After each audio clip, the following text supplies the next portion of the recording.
Good evening. Welcome, everyone. My name is Ludovica Serratrice, and I'm the current director of the Center for Literacy and Multilingualism at the University of Reading.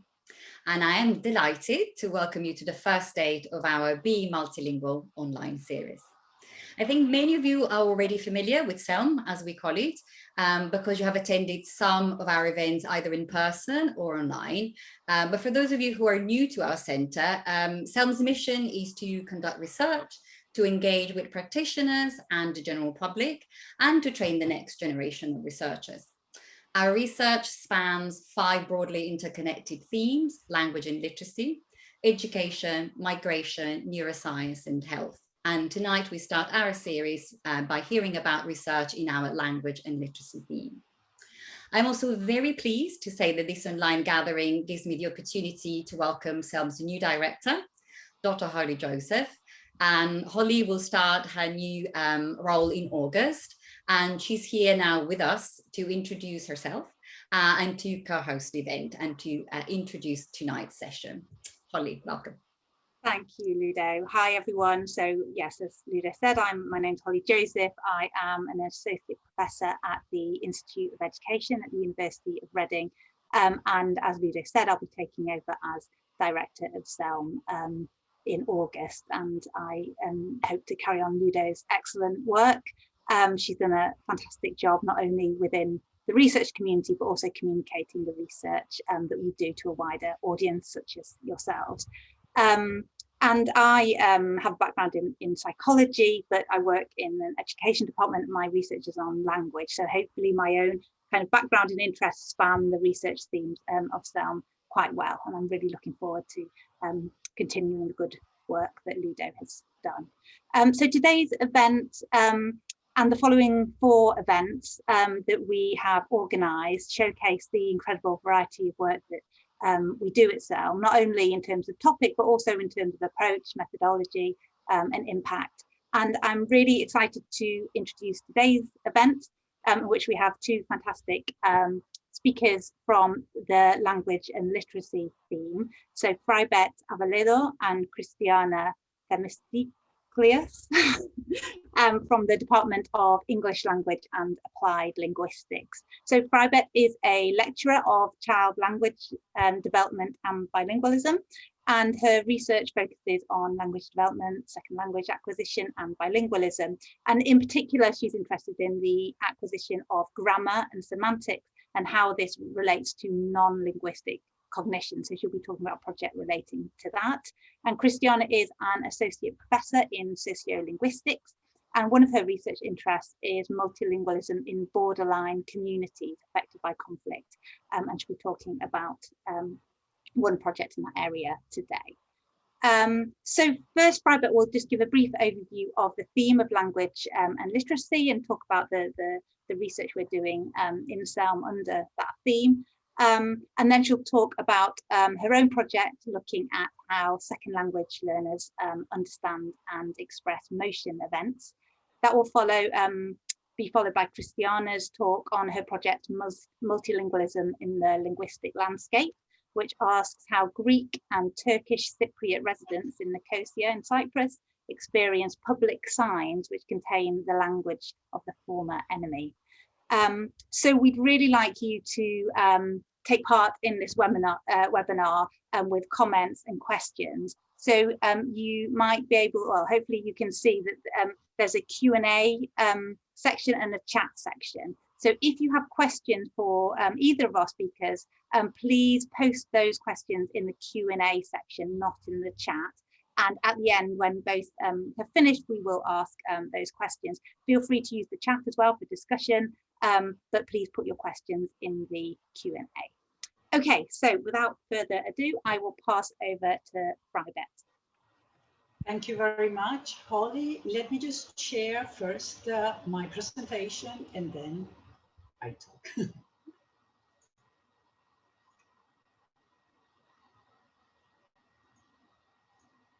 So hopefully you can all see the presentation, can you?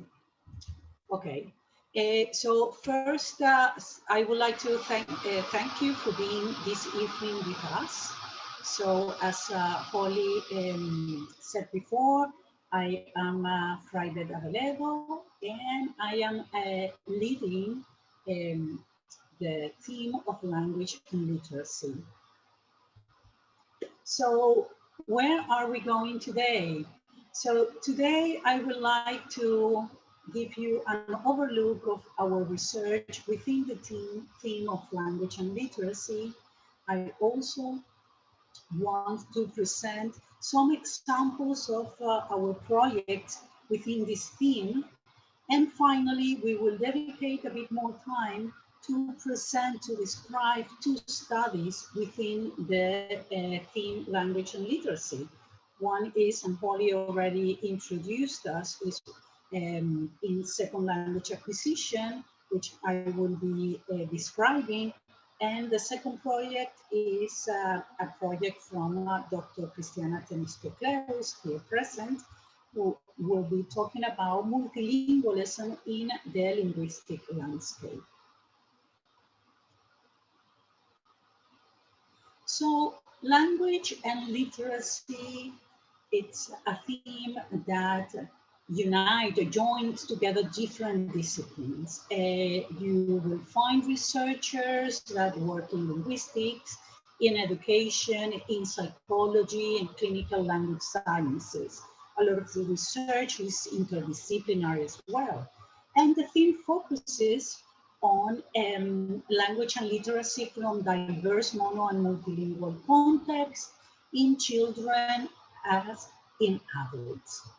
This theme research focuses on different aspects related to the underlying cognitive mechanism in languages, the role of societal and environmental factors, and the pedagogy of language and literacy learning.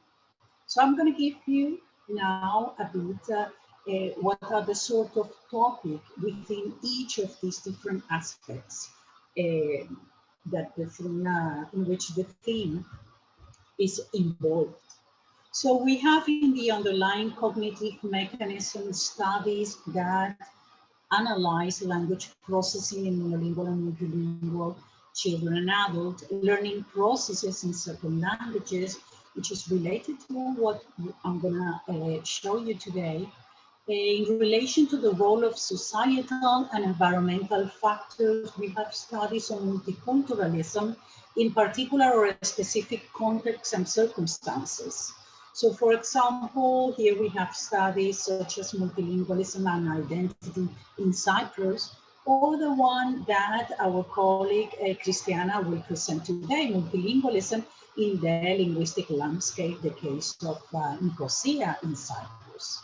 In relation to pedagogy of language and literacy learning, here we have studies on reading capabilities from the early development of literacy skills to reading and writing through school years and into adulthood. Examples of specific studies in this area are, and I want to say that if you go to our website, the CeLM website, and into the themes, you will have a link that will take you to the different projects or studies that different researchers are doing. Here you will have information about who is leading the research, what is the topic about, what sort of results, if they have results, have found.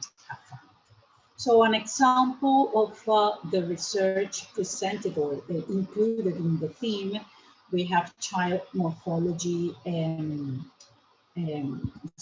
reading. So here we have the relationship between morphological knowledge and word reading among children attending bilingual schools in Kuwait. Another study is focused on deaf children with cochlear implant who are learning an additional language, so they are in a second language setting. Teaching in multilingual classrooms. This is a study that evaluates some approaches to training teachers in multilingual schools. We have a very interesting topic on multilingual families and COVID. So here we are, we have a study of how language use may be affected in multilingual families in the UK and Ireland by the closures of schools and all these measurements of social distances during this current pandemic. Also, another interesting study is in reading practicing, and it's focused on adolescent reading practices, particularly on comprehension demands in English language GCSE exams.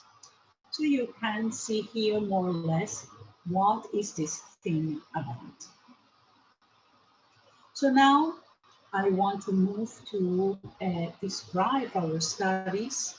I'm going to be first, and then, as I already have said several times, Christiana will talk about multilingualism in the linguistic landscape.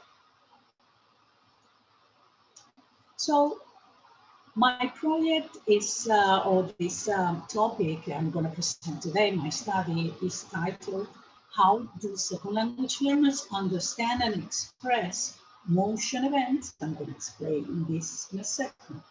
And is she runs out of the house or she exits the house running? So we're going to see this now. So let's first start by explaining what is this problem, okay? And you can understand better everything. So Slovin, an important researcher in first language acquisition, posited a long time ago a hypothesis that is called the thinking for speaking hypothesis. So according to Slovin, when speakers are going to express some thoughts, this thinking is constrained, is limited. It gets a special form constrained by the grammatical and lexical characteristics of the language of these speakers, okay?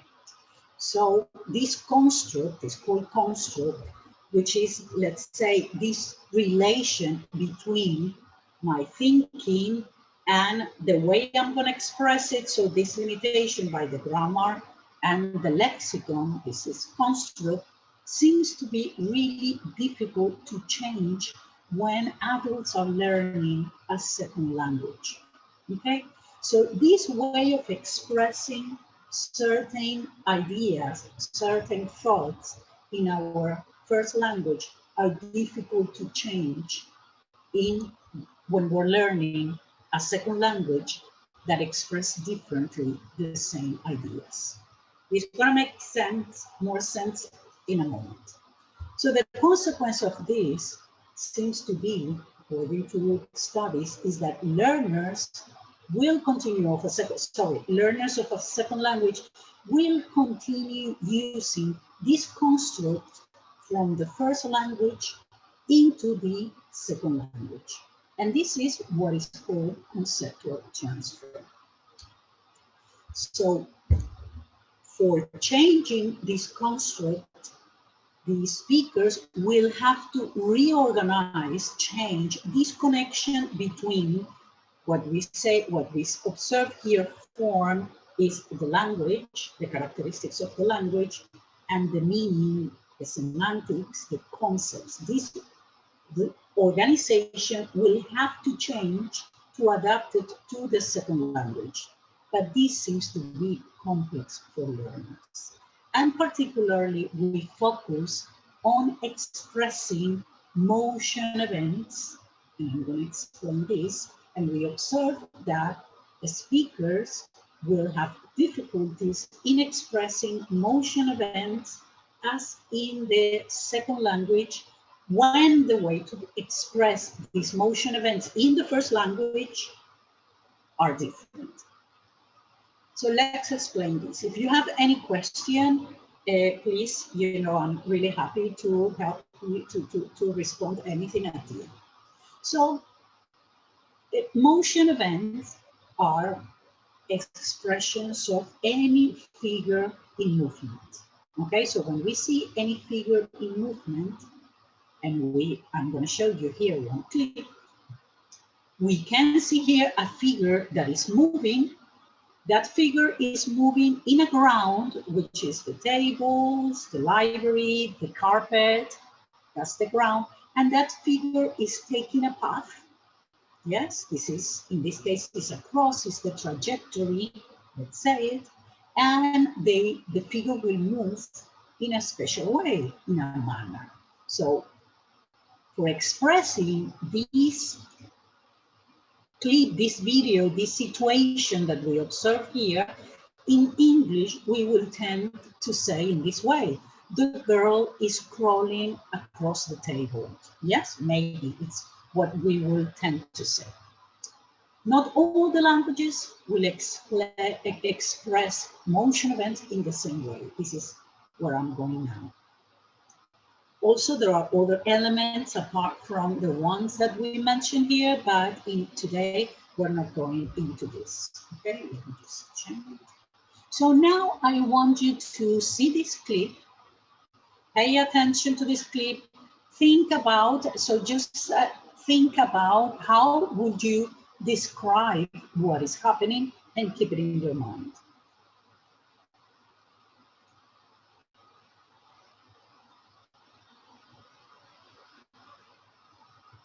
Again.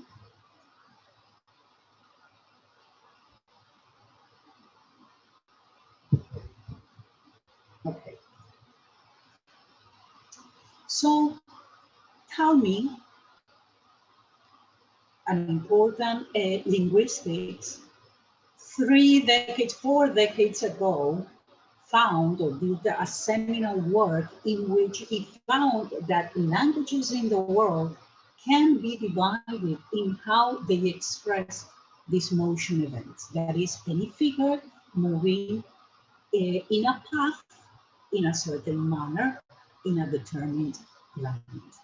And he divided in 2 main types.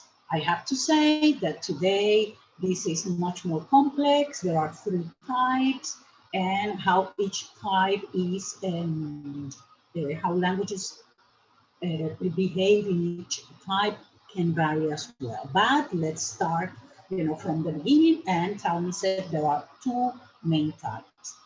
One type is belongs, here we have the group of languages that express path in the main verb.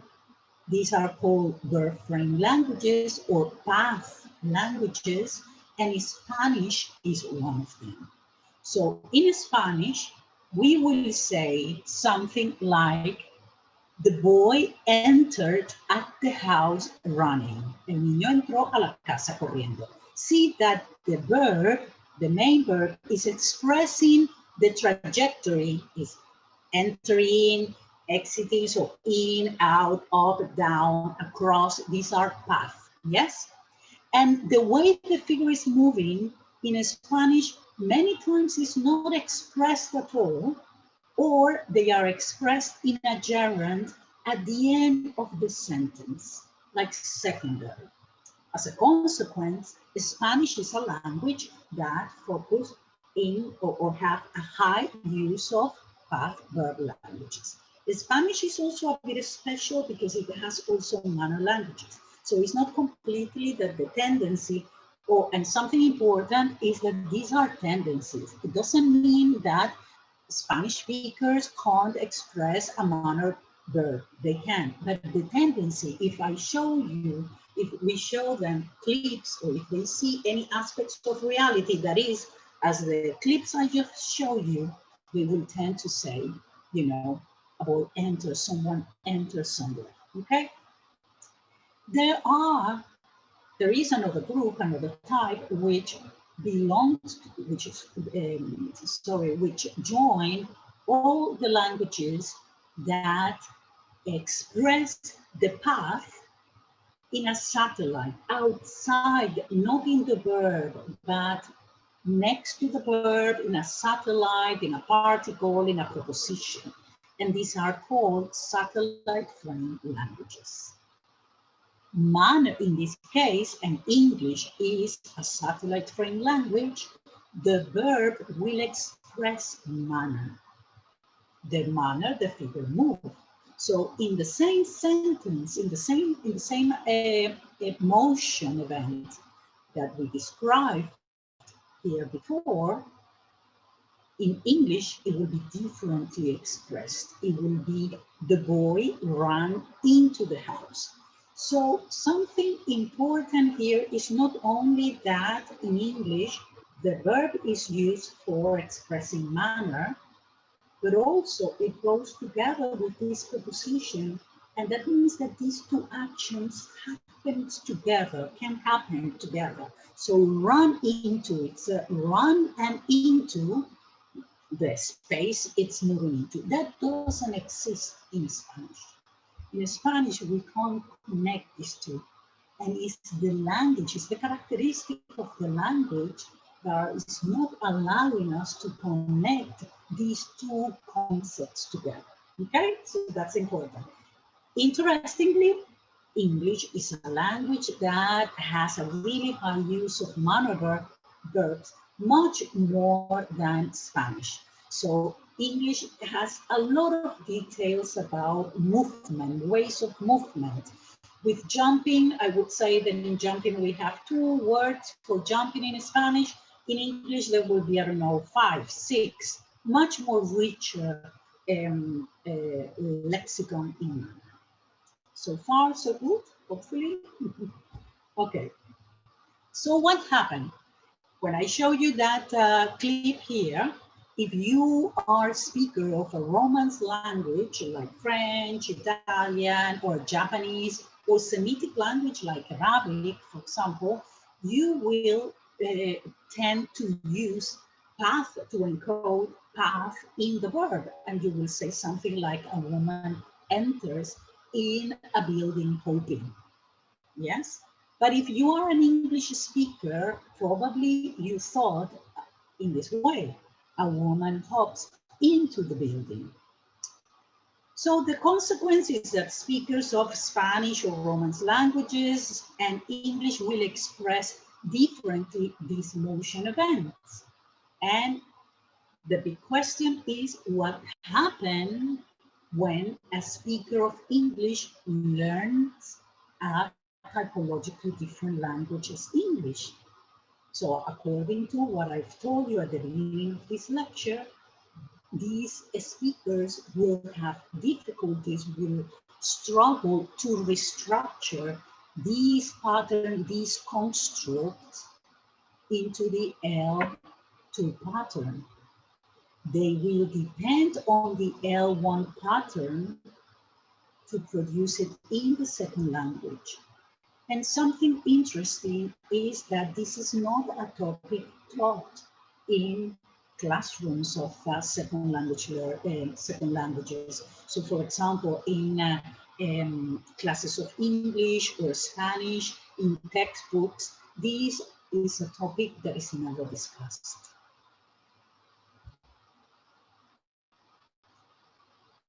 So, but things get a bit more interesting. Okay, because there is now evidence that bilingual speakers with a high proficiency in this second language can show examples of these L2 patterns in the L1.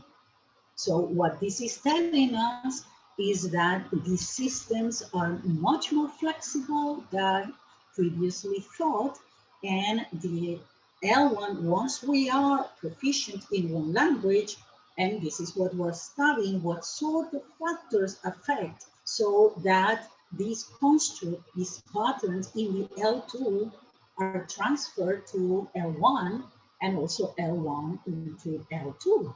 There are some studies showing some evidence that this is the case, and I'm showing here these studies.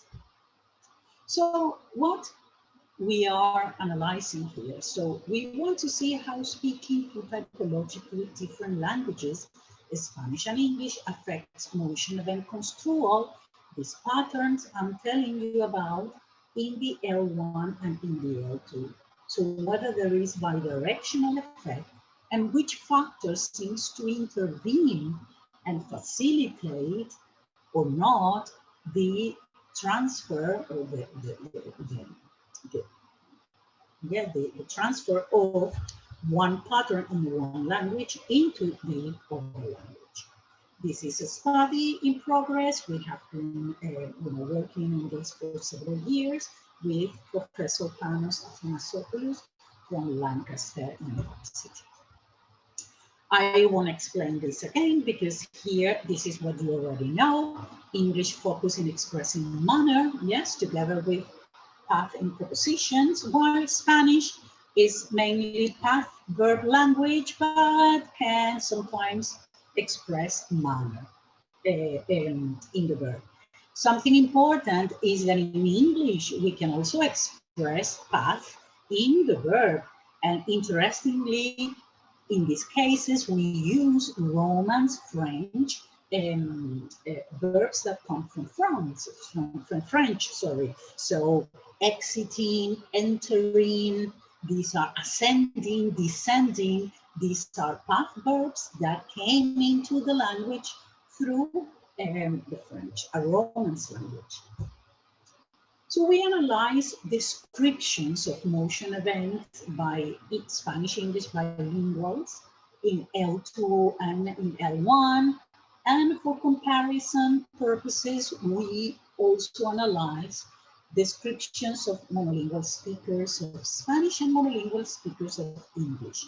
We analyze not only the verbs that these speakers will produce, okay, what type of motion event is encoded in the main verb, but also we analyze how these motion event elements are packaged in the sentence. Because we have only 1 hour for this event today, I'm going to focus on the analysis on the level of the verb. The level of the verb and not the level of the sentence, okay? So who were our participants? We studied 44 monolingual English speakers, 42 monolingual Spanish speakers, 38 L1 Spanish speakers, learners of English. They were early or late learners. That means that they acquired or started to acquire English early in life or after the 12 years of age. That was our cutting point. Here in this table, you have the information about who were the bilinguals. The bilinguals acquire the second language in a mean average of 11. We also analyzed the time they were living, the length of residency in an English-speaking country, and it varies from less than a year to 70 years of age. You can see here the range. And we test the English of these bilingual speakers, of course, and the result gave us that they were advanced intermediate to highly advanced speakers, okay, of English. We show them clips as the one I showed to you before. These are part of the stimuli, and they had to describe what has happened in this video. What is important is that bilinguals performed this task twice, one in Spanish and another one at least 1 week later in the other language. Of course, that was counterbalanced. Fraibet, just a heads up that you've got about 5 minutes left. Perfect, thank you very much. Okay, so here we have the results of the verb analysis, which are really interesting, and I'm going to describe that. So what we found here. In the first figure, we have monolingual speakers, English and Spanish, and we can see here that these two groups perform differently. English, the black bars, are expressing mainly this motion event with path. So they are saying the girl ran into the building. You can see that very few paths are used, while in Spanish, they are using in almost the same proportion both path verbs and manner verbs. I've told you already that Spanish can use, it's not strictly only a path language, yes? When we analyze bilinguals in English, when they perform the task in English, the description of the videos in English, and we compare them with English monolinguals, we observe that these bilinguals, remember, they are high proficient speakers. Yes, they are using a lot of monoverbs, but you can see that this reaches only 60%. These were, by the way, statistically significant. Sorry, it's missing here the asterisks. They should have been here. Interestingly, they are still producing past verbs and very high other cases. These other cases are dummy verbs. These are verbs that are not expressing particularly manual path, but like go, come, they express other motions. So we observe that these bilinguals in English, of course, are closer to English, but not exactly as them. And when we analyze bilinguals in Spanish, we observe that they were, of course, quite close to Spanish monolinguals, but we found differences in how verbs and past verbs were expressed. Mainly, bilinguals are much more behaving more like path languages than the bilingual, than the Spanish monolinguals. They are producing more path and less manner than the same monolinguals in Spanish. However, we will see that when we analyze the extra linguistic factors, this will be a bit different, okay? So let's go to the analysis of the correlation of these linguistic factors. So we try to see whether the proficiency, the length of living in an English-speaking country, and the acquisition, the age of acquisition, affected the production of path or manner verbs. And we found that bilinguals in English, although for path verbs there was no significant correlation, nothing explained the production of path, with manner we did find that those who had lived more time in an English-speaking country or had a higher proficiency or learned earlier the language produced more manner verbs.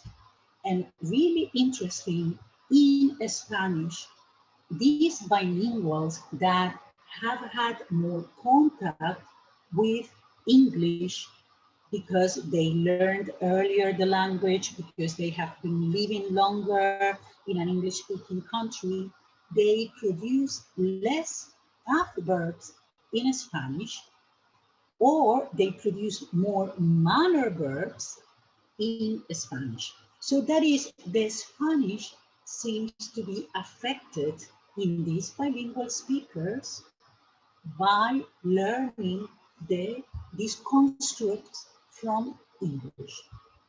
I want, for ending this presentation, I want to show you some examples of what these speakers produced.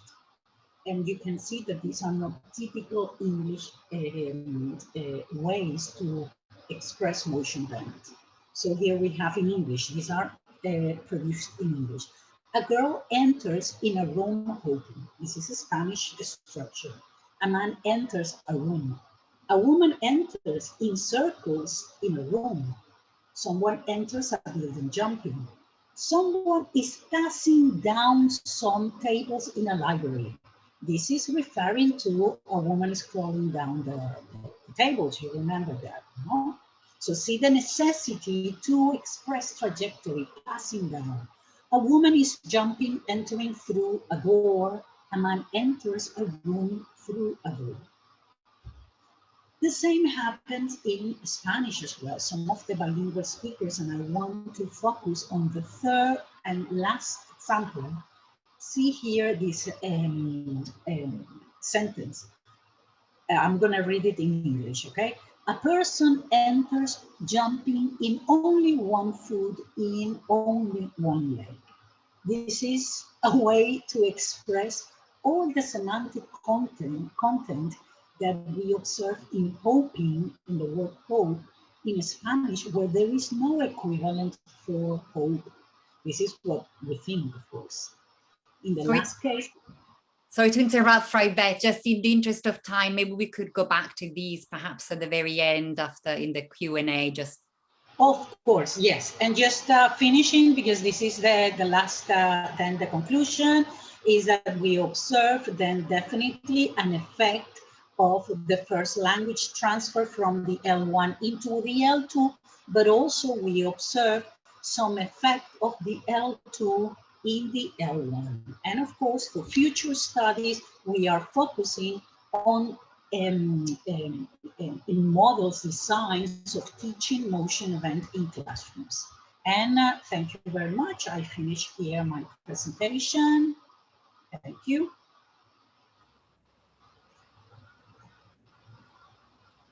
So I guess, thank you, Fraibet. That was fascinating research there. So thank you so much. I think I might need to share my screen now. Yeah, and just to say, we'll come to questions after Christiana's talk, just so that we have plenty of time for you to present. Okay. So I just need a moment. So can you see my screen? Yes. Yes, all okay? Yeah, that's brilliant. Okay, so you can see my screen now, all right. So, well, thank you everyone for joining me to my presentation today. And I would like to thank Ludovica and Holly for inviting me to do this presentation. I'm going to present to you something a little bit different. We'll be talking to you about multilingualism and written language. Because it is an area that it doesn't have a lot of research, and I will be talking to you about linguistic landscapes, which is a new approach which is kind of introduced about 10 years ago to study multilingualism in the society. So basically, I am very much interested in looking at the social construction of space. So in order to understand that, first of all, I would like to imagine that you are kind of blindfolded and you are taken into a public space somewhere that you don't know. So when the blindfold is removed, I would like you to think what kind of things you would observe around you in order to understand basically where you are. So just think about that for a moment. And basically, perhaps you will start focusing, first of all, on the buildings around you. Try to figure out if you recognize any of the buildings. Maybe you will start thinking whether you're in a rural or urban place. Then you might start looking at the signs around you, which perhaps show you a little bit about the area, or even you might start noticing the languages that are written on these public signs, which could indicate who lives there or what is the space. So overall, in cities, in towns, in rural places, there are a lot of public signs that contain a lot of linguistic and semiotic material. So all these signs, things like street name signs or signs of traffic regulations, building names, billboards and posters and stickers or handwritten notices, these are signs that are placed all around us. Now, all these are part of what we call linguistic landscapes. So linguistic landscape is defined as the study of a written language that is displayed on signs which are in the public space, basically. Now, it is important to look at linguistic landscapes because it is an area, it's a kind of research that offers a very rich domain of real life. It's an opportunity for us to study authentic language in very dynamic ways. And it is a very useful approach for studying aspects of multilingualism in the community. So studying multilingual landscape. So first of all, by investigating public science in multilingual speech communities, we can obtain a lot of information about the sociolinguistic composition, in other words, who lives there, and also about the language boundaries of a given region. Now, what you need to remember is that the language choice, the design of the signs, as well as their emplacement in the physical world is not random and is not neutral. So in terms of language choice, for example, the presence or exclusion of languages in the public arena can restrict, for instance, the target audience. And consequently, it can denote which languages are supported or marginalized by society in general and by language policies in particular.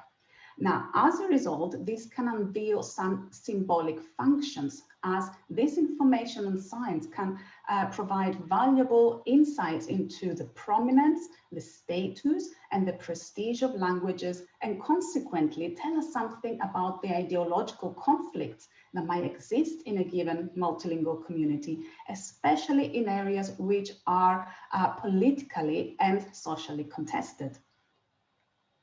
So now I'm going to talk to you about the context that I investigate. So I'm going to take you to the very lovely and sunny island of Cyprus.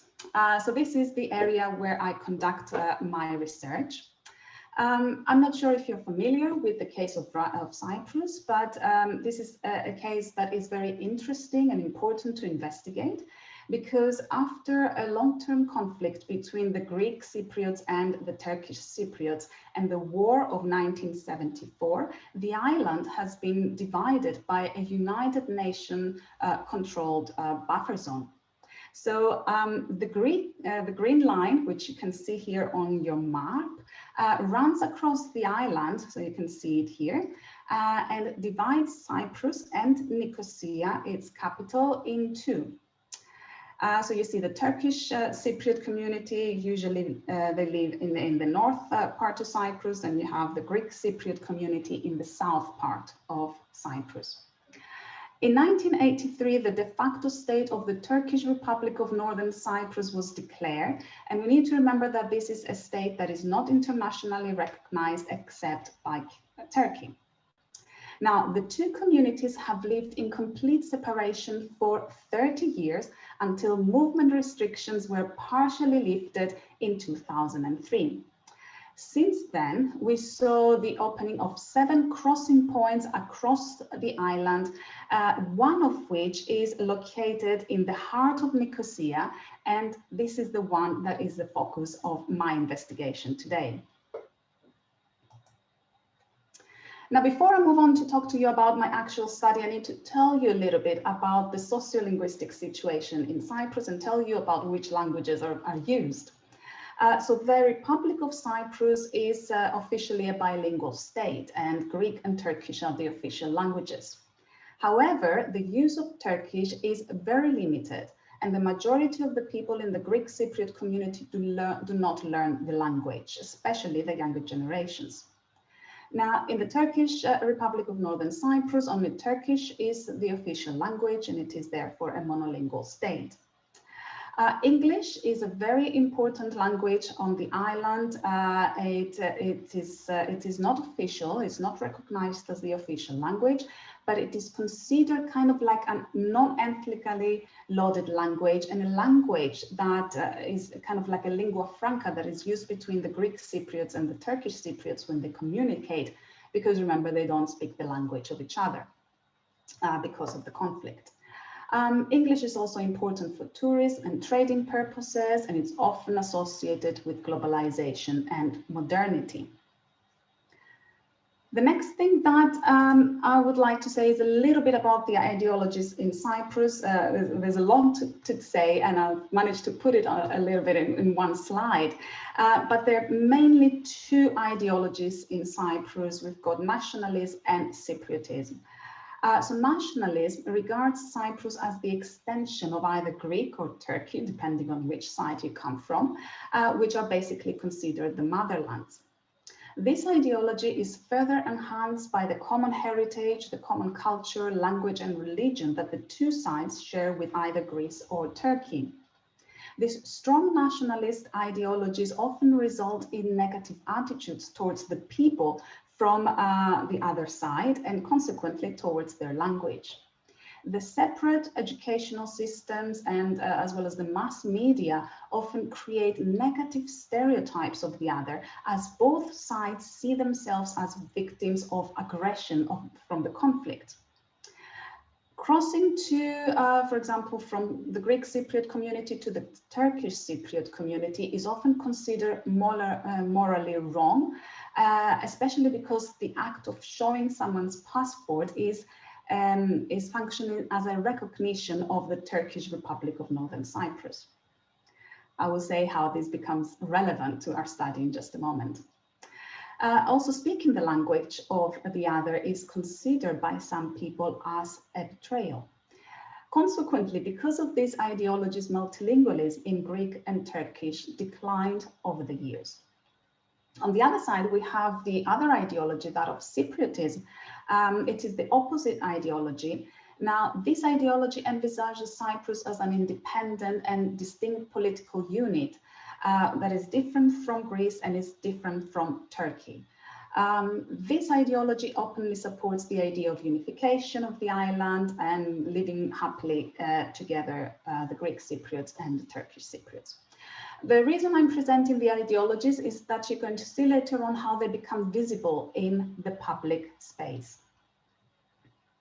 So on my next slide, I'm going to tell you about the aims of this study. So I want to understand what languages are visible in the public space of the two communities, and also I'm more interested in that crossing point, which is controlled by the United Nations. So what does the linguistic landscape tell us about the power relation between these two communities in conflict, and also the ideological positions in that particular area? In addition to that, I want to see how people experience these multilingual public spaces in this conflict area. So I want to find out how Greek Cypriot and Turkish Cypriot residents react to this kind of public signs that perhaps contain the language of the former enemy, or they don't contain. We're going to see in a moment. So now I'm taking you into central Nicosia, and this is the actual context where I conducted my study. So as you can see here on the map, this is the map of the center, the historic center in Nicosia, where I do my research. You can see that it is divided. So the north part is where the Turkish Cypriot community is. The Greek Cypriot community is in the south part. You can see that it's divided with yellow with the UN-controlled buffer zone.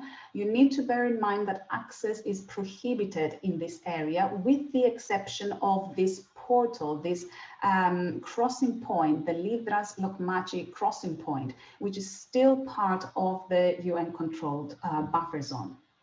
I conducted my investigation in Livra Street, which is the main commercial area in the Greek Cypriot community, in the crossing point as well, which is controlled by the United Nations, and also in Arasta Street, which is the main commercial area in the Turkish Cypriot community. So now I'm going to tell you a little bit about my data collection. So I started the project in 2016, so it's been ongoing since then, and it's been evolving over the years. So I started with some field work where I walked through these areas and I photographed all the public signs that I could see as a passerby. So both in the Greek Cypriot community, the buffer zone, and also in the Turkish Cypriot community. I have more than 1,000 public signs, and these involve official signs, shop signs, as well as things that are produced by the public, like graffiti and posters and stickers. Today, I'm talking more about the official signs and also about the signs that are posted by shops. I also wanted to see, remember, the people's reactions into living in this kind of multilingual space. So I wanted to explore how audiences experience the multilingual linguistic landscape. So I conducted walking tour, semi-structured interviews with 36 Greek Cypriot and Turkish Cypriot residents in Nicosia. I had 3 age groups: the older generation, which kind of experienced the war, the middle generation, 30 and 40 years old, which did not experience a war, but they experienced the division, the complete division of the island. And then the younger generation that lived through when the crossing points were open. So my idea was, do the ideologies change as the generations change? So the participants, I was kind of walking with my participants in the center of Nicosia. We started in the native community.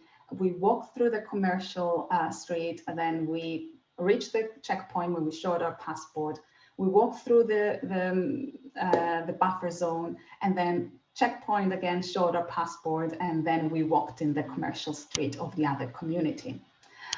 So that was the route. And as we were walking with the participants, I was asking them to observe the languages that are displayed around them in the signs. And as they moved across the communities, we discussed together their thoughts, their feelings, their attitudes, and their language practices.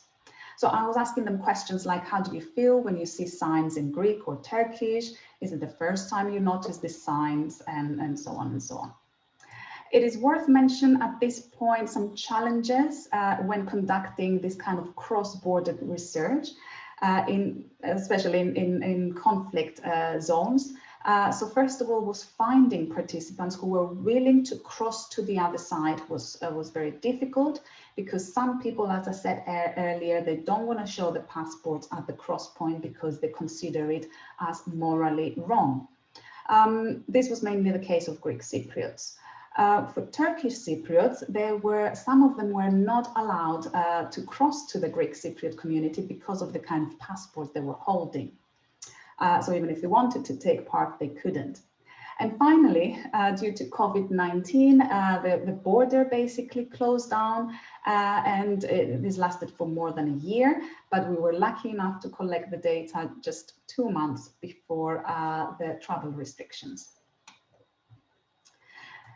So in this slide, I would like to just briefly give you some kind of descriptive analysis of the kind of languages that I identified in the linguistic landscape of the 2 communities and also the buffer zone in the middle. So as you can see, the dominant language, interestingly, in all the areas is English and not the official languages. You can see that in red. This is followed by the native language of each community, which you can see in green. So Greek in the Greek Cypriot community, obviously, and Turkish in the Turkish Cypriot community.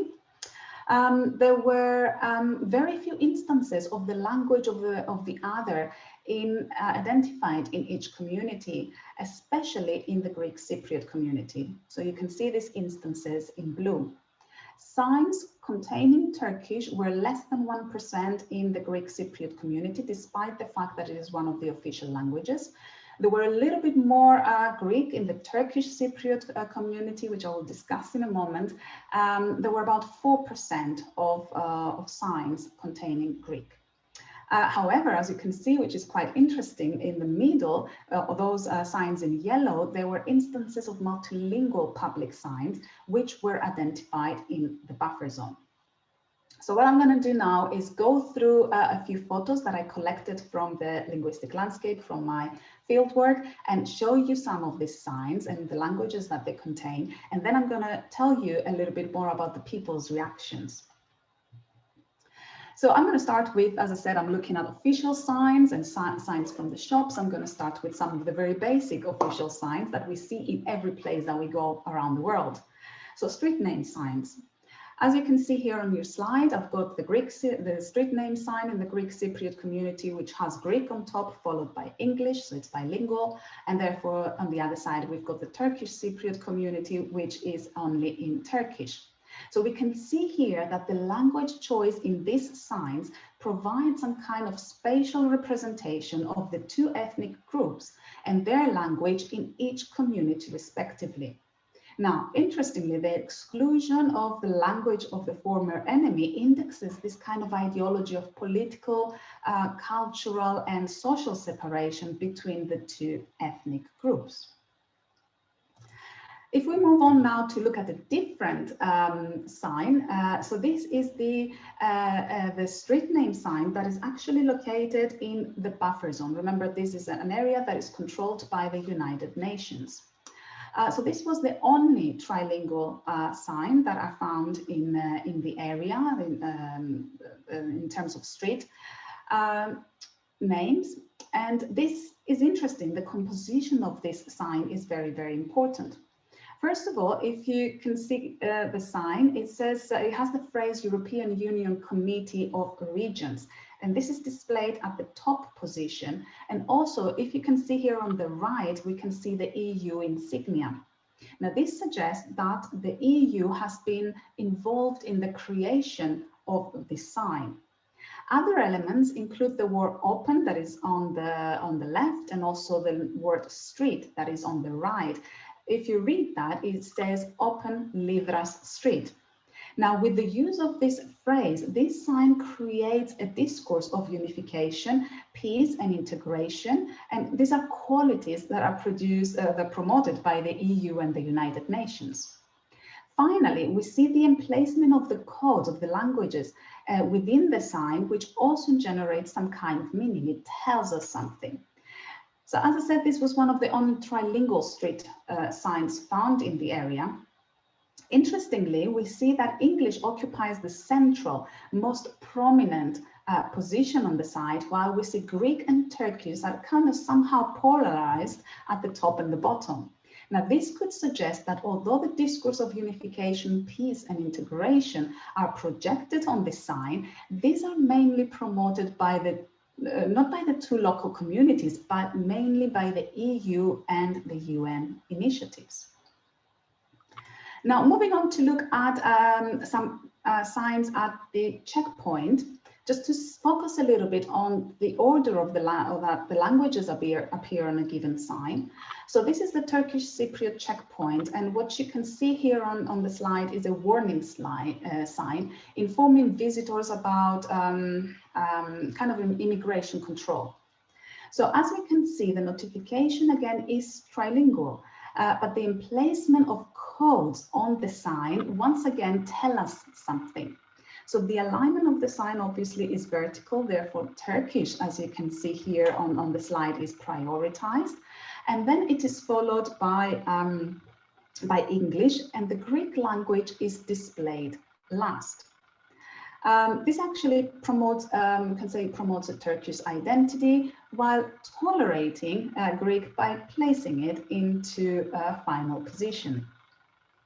Going now to look at the Greek Cypriot checkpoint, this is another sign, again, about, what is it? It's about travel restrictions and the kind of control, immigration control again.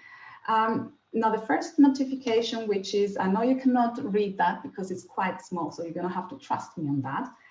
The first notification is actually written in Greek. This is followed by Turkish, and English is placed last. So in this case, we read from left to right. So once again, we see a similar pattern, moving the languages around on the signs. In this case, it seems to follow that the Turkish language is the second official language in the Republic of Cyprus, and therefore it is placed in the middle position, in the second position. Now, both warning signs seem to promote discourses of tolerance, which are basically required by the EU and the UN. Now, let's move on to see what's going on in the marketplace, what the shops are doing. So I've tried to find some Turkish signs in the Greek Cypriot community by looking at the shops, and that was the only one that I found. So this is a sign from Tony and Guy. I know perhaps you know the hairdressing, which is a chain, it's a global company. And this was the only instance where I found some Turkish, but you can see the sign starts with English, now accepting enrollment, moving on to Greek, and then we're moving on to Turkish. So again, we see some kind of dominance of the English language, and then the other two local languages are placed after. I haven't seen any other public signs in the Greek Cypriot community talking about including the language of Turkish. Now let's look what's going on in the Turkish Cypriot community. So just to finish off with that, is just the language is basically excluded from the linguistic landscape. The case of the Turkish Cypriot marketplace was slightly different. Remember, there were about 4% signs that contained the language of the former enemy. So we can see, for instance, on one of the signs here on the right that we have a monolingual, actually Greek sign that contains Greek, which says we have this kind of suite. There were also some examples of bilingual signs. You can see the pharmacy one, and also the one that is about buying fabric and things. So this is Turkish and Greek. So we can see that the language of the other is actually included in these signs. Interestingly, the other signs that I have here on my slide, I found them very interesting because although they contain Greek, they were either misspelled, either using characters that do not exist in the Greek alphabet. Sometimes the translation is wrong, so it seems that they're coming from Google Translate or something like that. And even in the case of the one at the top, the Greek letter is not, the Greek is not written with Greek letters, but it's actually written with Roman characters. So it seems like there is an attempt to include the language of the other in the signs. However, these is not always kind of successful, but there is an attempt to attract customers. So the next step, remember, I was talking is conducting walking tour interviews with people, with residents, in order to see what they felt about these languages in the public space. So the first one kind of identified a lot, people were talking about exclusion, especially exclusion of the Turkish language in the Greek Cypriot community, which kind of reflected ideologies of conflict or kind of recirculated ideologies of conflict. As you can see here on the left, so Merv is talking while working in the Greek Cypriot community. As said, it is not written as legal anyway. We cannot see any road signs. Turkish is the official language, for example. They were looking at the photo booth and the different languages that were written and identified that Turkish is actually in the 6th or the 7th position. It says actually Turkish must be at least on the 3rd line. If Turkish is really an official language, then it should be written here. This is very close placed to the border, so English shouldn't be the common language. They did a kind of strategy as they only used English and Greek because Turkish could be offensive if they used it. Turkish should be second. Notice the difference between they as well is quite often because this creates this kind of otherization.